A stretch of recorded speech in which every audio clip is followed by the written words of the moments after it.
Meus queridos irmãos e irmãs, como é bom recebê-los novamente aqui para meditarmos juntos o Evangelho desta grande festa da igreja, muito aguardada. É a solenidade de Pentecostes, a vinda do Espírito Santo sobre a igreja. É o ano litúrgico A, aquele que estamos. Por isso o Evangelho é João, capítulo 20, versículos de 19 a 23.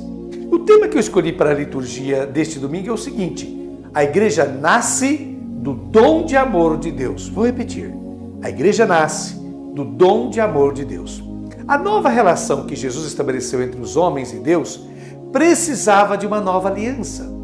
Por isso, Lucas, nos Atos dos Apóstolos, apresenta o episódio de Pentecostes. Pentecostes era o dia em que a comunidade judaica celebrava o dom da lei. Isso mesmo, o dom da lei. Pois bem, enquanto os judeus celebram o dom da lei, o Espírito Santo cai sobre a comunidade dos discípulos de Jesus.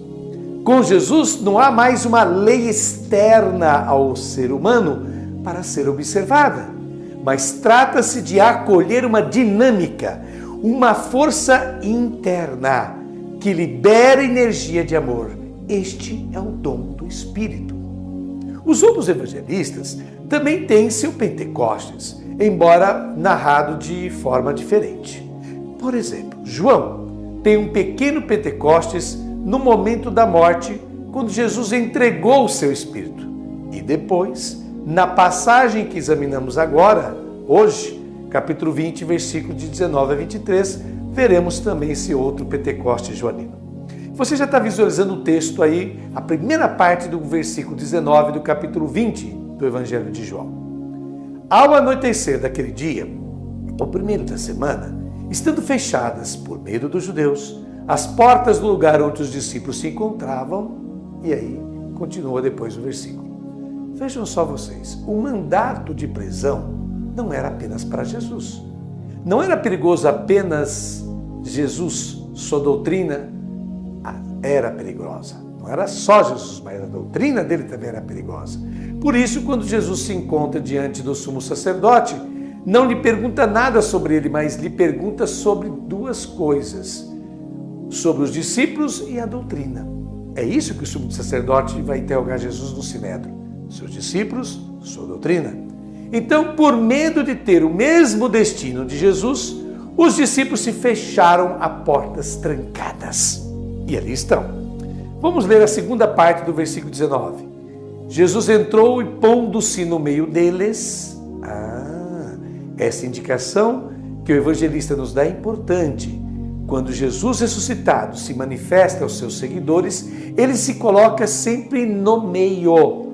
Jesus não se coloca na frente ou acima, Jesus se coloca no meio. Isso significa que todos ao seu redor, todos têm exatamente a mesma relação com ele. Não há ninguém mais, alguém menos, alguém antes e alguém depois. Todos são iguais diante do Cristo ressuscitado. Leamos agora a terceira parte do versículo 19 do capítulo 20 de João. Disse: a paz esteja convosco. Essas palavras de Jesus não são um desejo. Jesus não diz a paz esteja convosco, como acabamos de ler agora na tradução do lecionário da CNBB. Em grego está paz a vós. Paz a vós. É assim que se encontra em grego. Portanto, se trata de um dom. A paz, sabemos que o termo hebraico é shalom, indica tudo que contribui para a felicidade dos seres humanos. É um desejo grande este. Prosseguimos agora lendo o versículo 20 do capítulo 20 de João. Depois destas palavras, mostrou-lhes as mãos e o lado. Então os discípulos se alegraram por verem o Senhor. Mas então Jesus mostra a razão deste dom, dizendo: dito isso, portanto, depois de ter dito paz, mostrou-lhes as mãos e o lado. As mãos e o lado trazem os sinais da paixão. Foi Jesus quem, no momento da sua captura, disse: se é a mim que procurais, deixai estes irem. Está lá em João capítulo 18, versículo 8. Porque Jesus é o pastor que dá vida pelas suas ovelhas. E isso não num episódio isolado, mas sempre. Jesus na comunidade é quem defende os seus. A essa altura, os discípulos, que o evangelista havia descrito com medo dos judeus, lembro que para judeus neste evangelho nunca nos referimos ao povo judeu, mas sempre às autoridades, aos líderes religiosos judaicos, passam do medo, então os discípulos passam do medo à alegria ao ver o Senhor. Olha só, versículo 21. Novamente Jesus disse: a paz esteja convosco, como o Pai me enviou, também eu vos envio. Novamente Jesus repete este dom de paz. O termo paz neste capítulo será repetido 3 vezes. 3 vezes. Mas desta vez este dom da paz é um envio para compartilhá-lo. De fato, Jesus acrescenta: como o Pai me enviou, e o Pai enviou Jesus, para manifestar visivelmente o seu amor. E o que é o amor de Deus? Um amor generoso, que se põe ao serviço dos outros, manifestado por Jesus no episódio do lava-pés. Como o Pai me enviou, eu também vos envio. A tarefa dos que creem, a tarefa da comunidade cristã, não é propor, ou pior ainda, impor doutrinas, mas realizar comunicações de amor. Como o Pai enviou o Filho para manifestar o seu amor, a comunidade deve ser testemunha visível de um amor generoso que se põe a serviço. Essa é a missão da igreja. Leamos agora o versículo 22, sempre do capítulo 20 de João. E depois de ter dito isto, soprou sobre eles e disse: recebei o Espírito Santo. Antes, o dito isso, que nós vimos ali atrás, se referia ao dom da paz, justificado pelos sinais de sua paixão. Agora, dito isso, este segundo dom da paz é acompanhado de soprou. Por que este verbo soprar? O evangelista o retira do livro do Gênesis, do episódio da criação, quando Deus, o Criador, soprou nas narinas do primeiro ser humano e o fez um ser vivente. E Jesus diz: recebei Espírito Santo. Ele não usa o artigo definido, ele não diz recebei o Espírito Santo, como está na tradução da CNBB. Jesus só fala em grego: recebei Espírito Santo. Isso porque Jesus havia dito que dá o Espírito sem medida. O dom do Espírito é total. Depende da pessoa, o quanto pode aceitar ou não deste dom.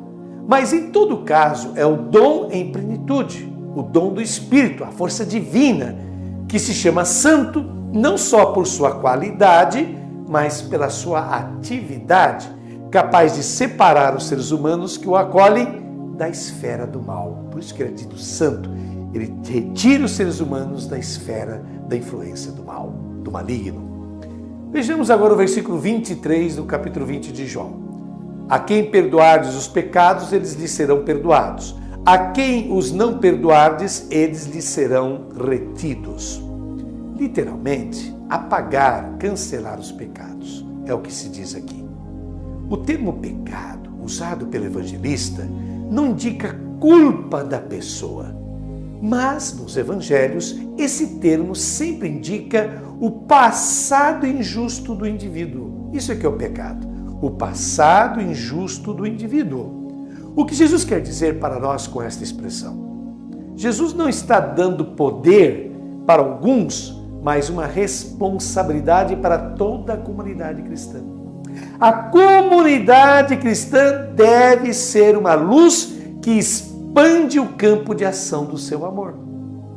Todos aqueles que vivem na esfera do pecado, da injustiça e veem essa luz, sentem-se atraídos por ela. Todos têm seu passado, seja ele qual for, completamente apagado. Por outro lado, aqueles que, ao ver a luz brilhar, se escondem ainda mais nas trevas. Jesus havia dito que todo o que pratica o mal odeia a luz, como está em João capítulo 3, versículo 20. Então essas pessoas permanecem sob o manto do pecado. As pessoas que rejeitam a luz e vão para o lado das trevas. Assim, o de Jesus não é um mandato para julgar as pessoas, mas para oferecer a cada um uma proposta de plenitude de vida. Que coisa bonita! Depois dessas reflexões que nos ofereceu Frei Alberto Madi, faço eu, Padre Telmo, as minhas considerações agora, a minha atualização deste Santo Evangelho. E começo citando Santo Antônio de Pádua, ou também conhecido como Santo Antônio de Lisboa, frade franciscano, escritor, grande orador e doutor da Igreja. Nos diz Santo Antônio: quem está cheio do Espírito Santo fala várias línguas. As várias línguas são os vários testemunhos sobre Cristo, como a humildade, a pobreza, a paciência e a obediência. Falamo-las quando mostramos aos outros estas virtudes na nossa vida. Que frase bonita! Em Mateus capítulo 12, versículo 33b e Lucas capítulo 6, versículo 44, encontramos uma palavra que teria sido dita por Jesus. Abre aspas. É pelo fruto que se conhece a árvore. Fecha aspas. Portanto, para Jesus o fundamental eram as obras, a ação, a prática de vida do ser humano, não as suas intenções, conhecimento, formação e palavras. Isso fica claro novamente em uma frase comum a Mateus e Lucas, a seguinte, abre aspas, nem todo o que me diz Senhor, Senhor entrará no reino dos céus, mas só aquele que faz a vontade de meu Pai que está nos céus. Fecha aspas. Esse trecho foi retirado de Mateus capítulo 7, versículo 21, mas é encontrado também em Lucas capítulo 6, versículo 46 e em outras passagens também do Novo Testamento. No quarto evangelho, denominado de segundo João, o Espírito Santo é fruto da vida, morte e ressurreição de Jesus. O Espírito, portanto, é o prolongamento e a plenificação da obra que Jesus realizou entre nós. Assim sendo, o Espírito Santo tem tudo a ver com prática, ação, realização. Ele é a força divina que atua naqueles que buscam seguir Jesus em vista de instaurar neste mundo o reino de Deus. Percebe-se melhor isso quando se analisa as três vindas do Espírito Santo, segundo aquilo que nos narra o livro dos Atos dos Apóstolos. A primeira vinda está em Atos capítulo 2, versículo de 1 a 11, que foi, aliás, a primeira leitura da missa deste domingo de Pentecostes. No dia de Pentecostes, enquanto os judeus celebravam o dom, o presente da lei de Moisés que receberam, o Espírito promove compreensão, entendimento e comunhão entre as pessoas de diferentes línguas e nações. Portanto, uma Babel ao contrário. Segunda manifestação do Espírito em Atos dos Apóstolos se dá no capítulo 4, versículo 31. Após serem soltos, Pedro e João retornam ao seio da comunidade cristã, reunida em oração por eles. No Sinédrio, diante de seus perseguidores, graças ao Espírito, eles anunciaram o Evangelho e agiram com audácia, valentia, franqueza, que em grego quer dizer parresia, né? Em Atos 4:31, esse dom da coragem é distribuído a todos da comunidade. Terceiro, Pentecostes, digamos assim, presente no livro de Atos dos Apóstolos, está em Atos capítulo 10, versículos de 44 a 48. O apóstolo Pedro admite os primeiros pagãos na igreja. Fica claro, então, que o Espírito Santo está acima de culturas, ritos, religiões, categorias sociais. Nada pode impedir Deus de agir mediante seu Espírito. A realidade fala mais alto aos missionários de Cristo. Aqui, no caso, fala mais alto a Pedro. O Espírito desce sobre os pagãos sem mesmo Pedro interceder. Ora, o que tudo isso nos ensina? Mais do que mencionar, invocar e adorar o Espírito Santo de Deus, precisamos crer de fato em seu poder e nos deixar conduzir pela sua presença na igreja. Afinal, onde se encontram os frutos do Espírito Santo em nosso meio? Aonde concretamente se observa que a nossa comunidade, a nossa paróquia, a nossa diocese, movidas pelo Espírito de Deus, estejam, por exemplo, promovendo a união, compreensão, acolhida e comunhão entre as pessoas? Onde a gente vê isso? Ou pregando com audácia, coragem e destemor o Evangelho de Cristo a uma sociedade tão desigual, injusta, egoísta, violenta e consumista como a nossa de hoje? Estamos, enquanto igreja, queridos irmãos e irmãs, promovendo obras que vão na direção contrária dessa sociedade? Realizando mais do que assistência social, indo na direção da real promoção da pessoa humana?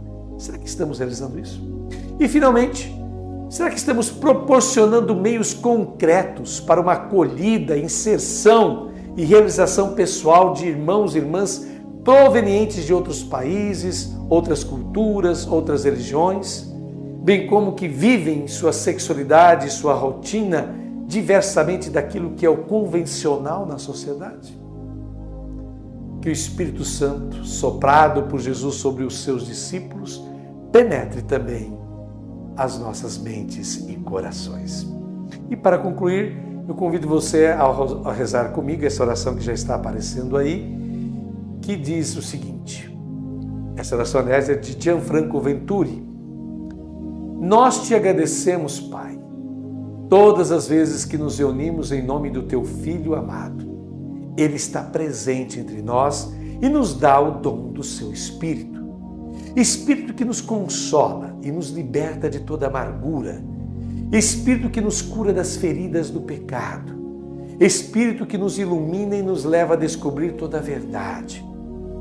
Faz que, com os seus dons, nos tornemos capazes de consolação, criadores de reconciliação e de paz, testemunhas da verdade do seu Evangelho. Amém. Deus abençoe a todos vocês. Uma feliz e muito alegre festa de Pentecostes a todos. E até o próximo final de semana, se Deus quiser.